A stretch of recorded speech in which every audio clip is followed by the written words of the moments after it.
What's up, everybody? It's your girl Star, and I'm coming to you giving my after game analysis. I'm gonna start doing this after as many games as possible. Just giving my overall thoughts on the games. I'll be watching the Dallas Wings. I know y'all haven't seen no Dallas Wings content on my page, even though I got it in my headline. But Dallas Wings, of course, is my favorite WNBA team. I am a Dallas native, so I'm a rep Dallas teams all day. But of course, y'all know the love of my life, Angel Reese. Y'all see her right there above me. So y'all know I'm gonna be covering all the Skies games. Because Angel Reese plays for the Skies. But anyway, yeah, so getting into, and this ain't gonna be too long, like I'm gonna give my general thoughts. I feel like it's better to get them out here than keep putting all my thoughts on Twitter for free, you know what I'm saying? Even though this is for free, but I'm hoping we up to 568. So thank you to a lot of new subscribers over these past few days. I really appreciate y'all. We pushing it. We trying to push this content out so that we can get up to 1,000, like I said, in a few months. I'm gonna be pushing this content. Y'all showing that y'all like it, so I'm gonna keep putting it out. But anyway, so starting with the Wings game yesterday versus the Mercury, it was tough to watch. I'm gonna be honest. It just felt like we had absolutely no energy. It was completely the opposite from what we had seen when we played them the few nights before, where we didn't blow them out, but we beat them convincingly. I think the score is like 89-98 or something like that. And then to do that performance how we looked yesterday, it just wasn't. The team just looked young and lost. That's the best thing. That's the best way I can describe it. We looked young and we looked lost. And you see, that's why I didn't get overhyped when the rookies, Paige Beckers, JJ Quinterly, Isaiah James, they call her Zaza. I mean, they played great the first game. But of course, the second game, the Phoenix Mercury is a veteran team, right? They're not relying on rookies, so they clearly watched the film and just adjusted to what we did the first game. And, you know, Paige only got 11 points. I think Zaza got like 16 or 15, and then Quinterly got like 18. Quinterly has been really good. I really like Quinterly's play style. She kind of reminds me a little bit of like a mini Arike, as far as, not saying she's the shooter that Arike is. No, that's not what I'm saying. But I'm just saying, like, the way she moves the ball, how fast she can just shoot downhill, you know what I'm saying? She's very quick, shifty.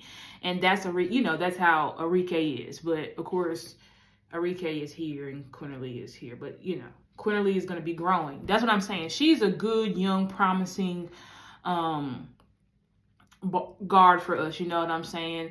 I don't know necessarily if her true position is a point guard or what, but I think how she's been playing for us has been great. Obviously, y'all know Paige, been great. All-star. One of three, I think, two other rookies, because Sonya Citron and Kiki Erafin got the all-star nod as well, but Paige is the only starting rookie. Y'all know she's been having a really, really great season. Honestly, I love watching Paige. I feel like she's become one of my, also players that I love to watch on top of Angel, because I just love the way that she leads. I love the way that she sets up the offense, constantly moving, even when the ball is not in her hands. And I think she just has a really great shot. She has the ability to make some really tough shots. And I love that, you know what I'm saying? Because people are also obviously going to trap her and, defend her tougher, because they know what type of player she is. So I just really appreciate Paige. I know she had a down game, but I'm not worried about Paige. You know what I'm saying? Arike and Dejanay, they didn't travel with the team this game. They're both suffering from injury, but so is Maddie Segrist, and she traveled with the team. So I think there's something going on there. I feel like Arike's contract, I think, is ending by the end of the season. So if she's gonna stay on this team, you're gonna re-sign her. I personally don't think that you re-sign Arike, But I don't know if trading her is the move. This is if we are going to say, okay, we're settling for the rebuild. We don't want to shoot for playoffs, because the Wings they won what? Up until last night, they had won like 5 of their last 7 games. So I guess now they're like 5-8 or something like that. Or maybe 6-8. I don't know. But we started being able to pick up steam, right? So it's kind of like, do you want to tank the season out? Because I think what the rookies showed is that they're rookies. They're going to have ebbs and flows, ups and downs. The team right now, and I put on the thumbnail, is this team too young? Because, again, we looked young and reckless and restless out there. Like, there was no veteran leadership. The only vet that you have is Maisha Hines-Allen, who's pretty good, but that's the best vet that you got on your team. You know what I'm saying? Like, because if you trade Enrique, right, because that's what I was getting at. It was seeming like there's rumors that, you know, maybe Enrique would possibly be traded. A lot of people were floating that around. I honestly was feeling like maybe we should trade Enrique, you know, but I didn't really jump the gun putting that out. As far as saying we should trade Enrique, just because I'm like, it all comes down to the rookies showing consistency. You know what I'm saying? And so, again, I don't think we lost yesterday because of the rookies. I think they still pushed out pretty good games. But, I mean, Paige had a down game. But I do think Zaza and JJ ended up pushing out pretty decent games. But I think that, you know, you're still going to need more if you're actually going to try to compete and at least try to be a playoff team. And I feel like if you can be a playoff team, go for it. I don't agree that Enrique and Paige can't play together. I believe they can play together. I don't really know why people are saying that per se. I don't think any of the games that have been lost have been because of Paige or Enrique. Honestly, I think we had a lot of bonehead, just penalties and stuff like that with Dejanay. That's why she got benched. I think supporting Cash just wasn't playing good enough. But I don't put any games that we lost because of Enrique or Paige. It really depends on Kurt Miller. Do you feel like your team is good enough to at least get to the playoffs? Because I feel like building a winning culture is important. Getting to the playoffs is important if you can, right? Because you're trying to establish that type of mindset. You also would love to put your rookies in that position as quickly as possible, so they can know what it's like. But it's like, I also get the other mindset of like, tank it out, maybe trade Enrique for a buttload of picks and just rebuild for the future. I don't know. So it really is up to management on what you want to do. Me personally, as I think about it, when I saw the team yesterday, I would not trade Enrique. Because I think this team is good enough to compete for a playoff spot. That's just my opinion. That's just my opinion. And I feel like trading Enrique just pretty much solidifies we ain't trying to win. When you trade an all-star of Enrique's caliber, middle of the season, that shows we ain't trying to win. We no longer want you on our team. We are rebuilding for the future. That's what that move signifies. So that's my thoughts on that. Moving on to the Chicago Sky game. It's just another tough loss. Now, the first half, nobody was doing shit besides Angel. E-Will was doing decently. Elizabeth Williams, she was doing decently. But everybody else was not doing what they were supposed to be doing. We ended up having to sit Rachel Bannum because she got 3 fouls in the first quarter. And Rachel Bannum, like, we got to give claps to Rachel Bannum because she really has been showing up. She's been showing up, right, for this team. Ball handling, getting the ball, setting her teammates up, and making clutch shots. So I don't think that there should continue to be disrespect on Rachel Bannum. I think she deserved that disrespect at the beginning of the year. But I think now she don't deserve that disrespect. So we got to give respect to Rachel Bannum because she deserves it. But, you know, Angel, of course, showed up, showed out. She always does. I mean, she's been on her, that's why I put on thumbnail. She's been on a historic tear. She's up to now 6 games, 15 plus rebounds.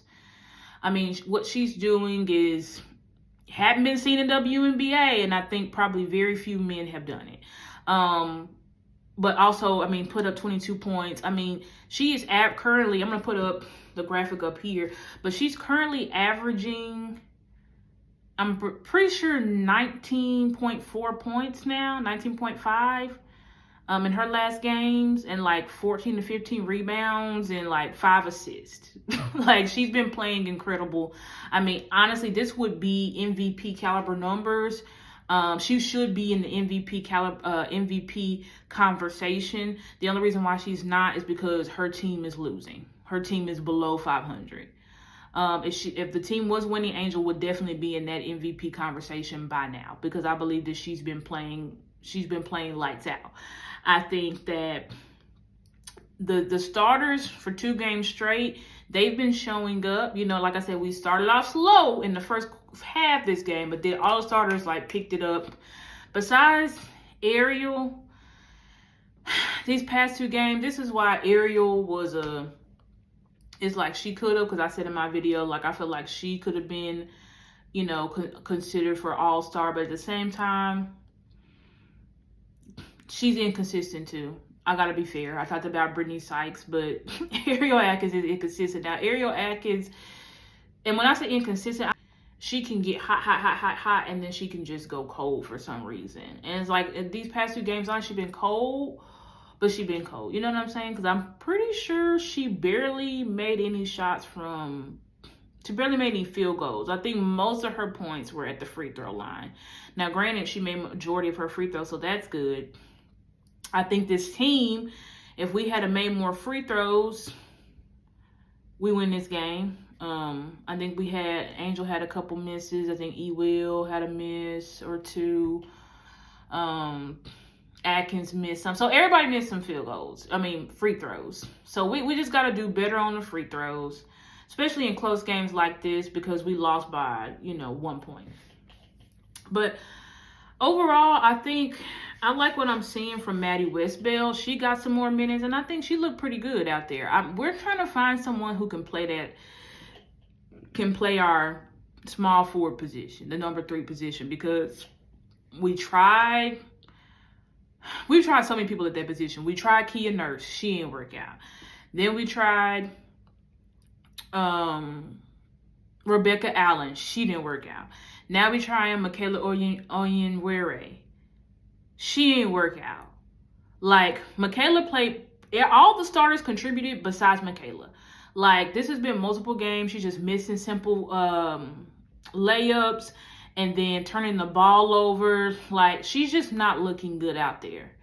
I understand that she's the best. Angel says she's the best teammate, and, I don't put that past her.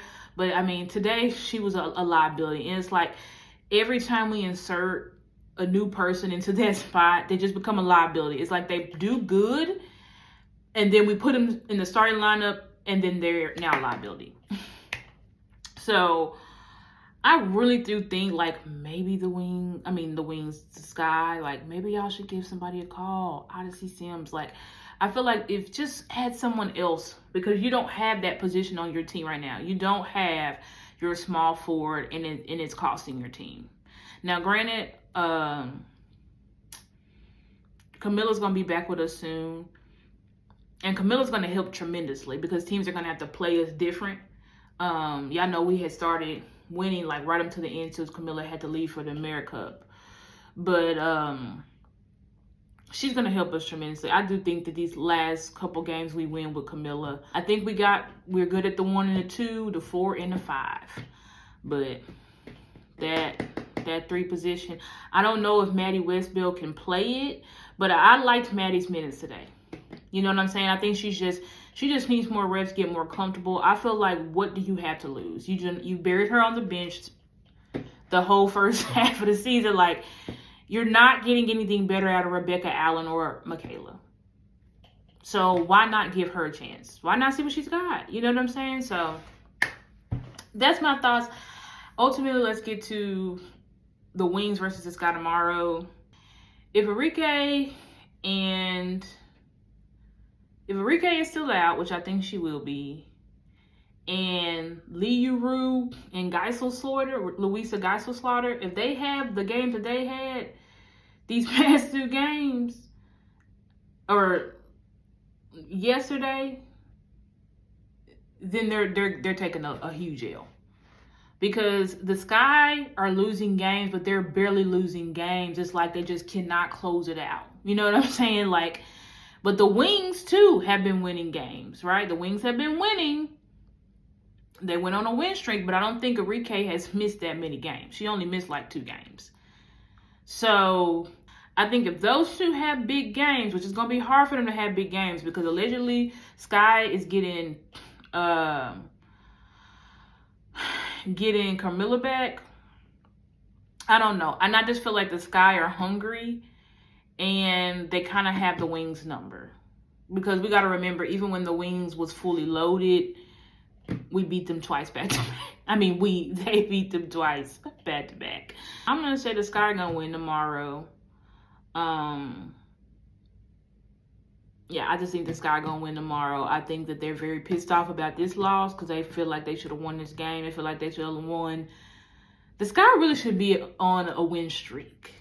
But they've had 2 games cheated with the refs. The game against the Valkyries, and then the game last night, or the other night. The officiating was god-awful. The Lynx, yeah. So I think they believe they should be winning these games. I don't think that they're going to lose to the Wings. The Wings, again, if they come out, the bigs are clicking. Paige is back to Paige, putting up 25. Zaza and Quinterly give you good 15 plus points. Then I could definitely see the Sky taking the L for sure. It's just up in the air, but I'm gonna say that the Sky are gonna win. They should have beat the Lynx. They should have beat the Lynx. If the refs called the game right, they should have beat the Lynx. That's the best top 2 team in the league. I just think the Skies is a team of the underdogs. You know what I'm saying? Like, they're a team of the underdogs. I think they really love each other in that locker room and they're coming together. But I think the same thing of the Wings. You know, they're kind of like similar teams. You know, they got a lot of young talent, but their coaches are not the best.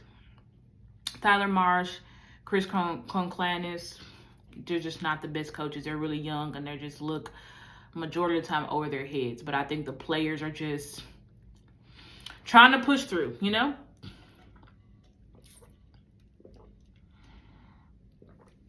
But anyways, guys, that's the end of my analysis. Y'all please like, share, subscribe. Again, we had like 568, 569 subscribers. We on our way to 1,000, you know, in a few months. So subscribe it up. Please like the video. Please share. Yeah, appreciate y'all. Peace. Like that boy is a cat, like